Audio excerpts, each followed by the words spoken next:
16, the poet William Shakespeare does not promise immortality to his friend the fair youth like he does in most of his earlier sonnets.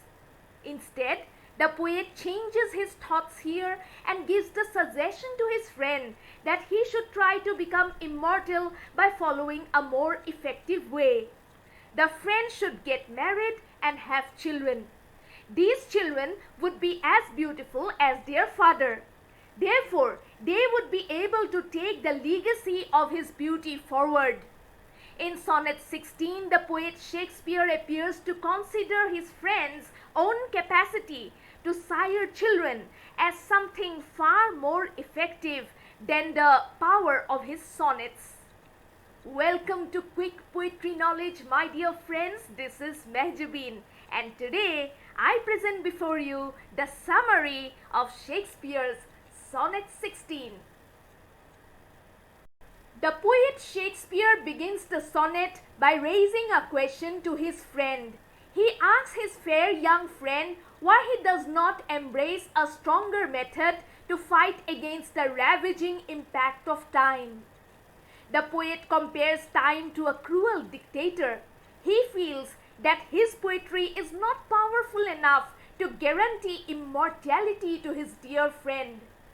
So, he asks the fair youth why he does not try to protect his beauty from the decaying effects of advancing age by adopting some more productive ways. In that way, the fair youth would not have to depend on his friend's poetic skills to keep him alive in the pages of literature. In fact, the poet says that his poetry is barren, so there is no point counting on it. Then the poet makes the observation that at that point of time in his life, the fair youth was enjoying a good life. He was at the peak of his prosperity. Beautiful young women who had not yet settled down in life would willingly bear him handsome children if he chooses to enter into holy wedlock with any of them.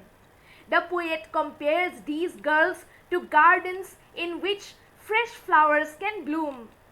The children born out of a married relationship would look exactly like their fair and handsome father. In fact, they would resemble the appearance of the father much more than what is presented in a portrait by a talented artist.